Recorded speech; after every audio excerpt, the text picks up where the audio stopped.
When new bells are cast, any inscriptions are cast in relief on the bell as part of the process. When you are looking for sponsors in order to raise money for a project like the Ledbury Bells project, people are prepared to be very generous in funding the cost of a new bell, and it is only fair that they should have their name on it if they so wish. When we visited White's of Appleton in 2019, however, they showed us some existing bells that had inscriptions engraved upon them. This was very appealing.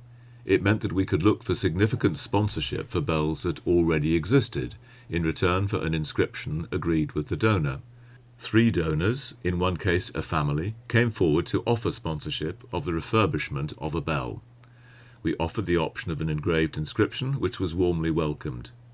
The engraver was Paul Edwards.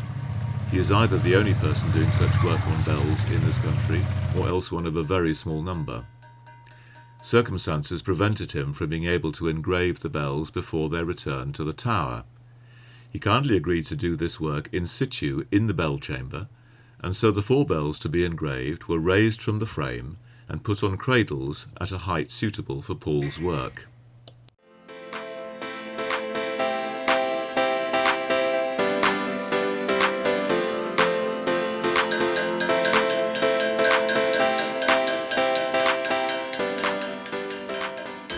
Paul, you're taking a brief pause from your engraving. Tell us about the process. You're now on your last bell, and this has got a long inscription about the COVID crisis. But leaving that aside for the moment, what's the process that you go through when you begin to engrave a bell? Initially, the bell surface needs to be cleaned up. In this particular case, it's already clean, but ordinarily it would possibly need to have a wire brush to clean off any oxidation. The surface of the bell is then painted with it's just a watercolour paint, and this means then there's a cleaner surface for me to mark out. Well, by your left hand you've got strips of paper, is it? What are they for?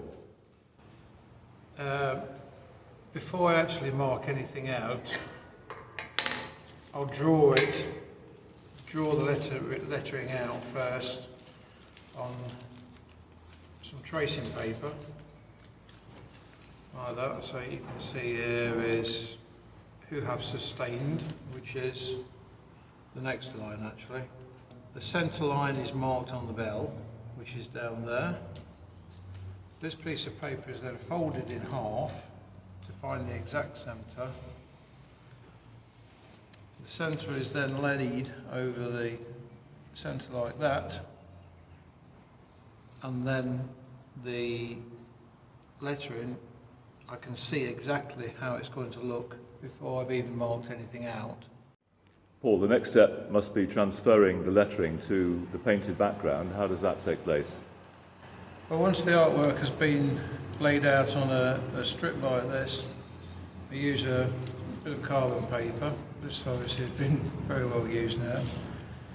The carbon paper is laid underneath, and then I use a scriber to transfer the character from the tracing paper onto the painted surface. This is now your 5th day of working on 4 bells, and somebody who knows nothing about it might say, why don't you use something electronic that does it really quickly? Because you use a hammer and a chisel. Because I like a hammer and a chisel. And it's a traditional skill as well, so it's lovely to see traditional tools being used. Well, actually, this actually is a small version. This is a graver.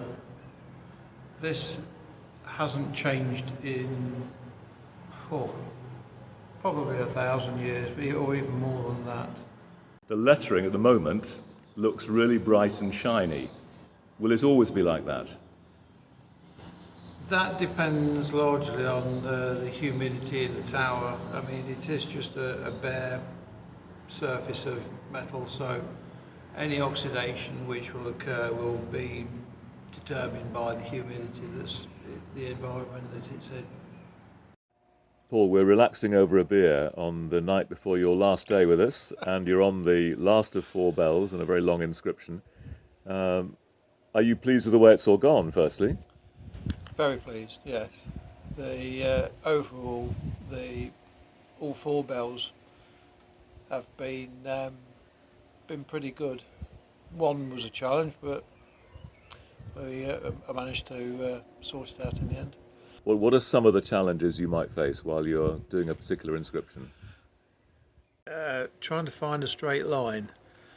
The string rim, or the bottom of it, or the mouth of the bell, is where I have to take a straight line from, and then from that I'll mark out the straight line to go around the bell. When you were working today, you were wearing what looks like quite a specialist pair of glasses. Tell me about those and why they're important in your work.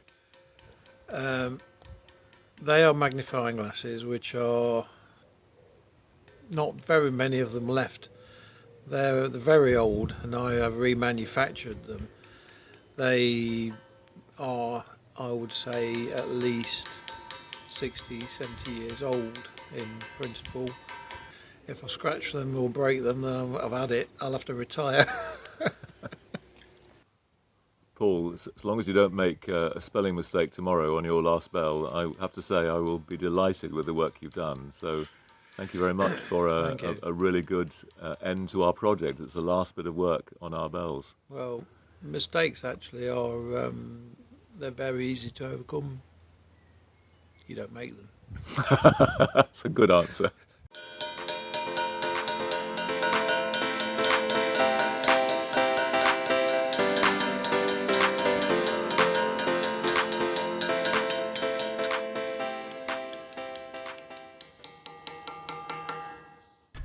Generous sponsorship covered the cost of refurbishment and engraving of 3 of the bells. Since the period during which our project has taken place has been dominated by COVID-19, we decided that a 4th bell should carry some words about this local, national and global crisis. The inscription on this bell reads, "With compassion for the suffering caused by the COVID-19 pandemic and to honour all who have sustained our community, 2020. This inscription was also sponsored by kind donors. We discovered in conversation that Paul was an accomplished cornet player, so of course we had to lend him a cornet and let him try out the acoustics of the church.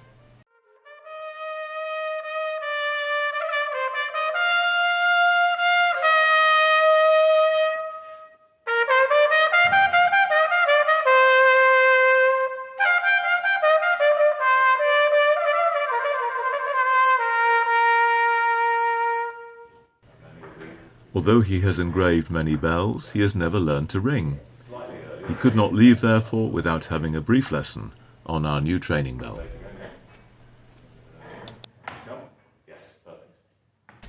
It has been a fascinating experience watching so many skilled craftsmen at work during our project. Paul, the engraver, has certainly left a lasting impression on the Ledbury bells.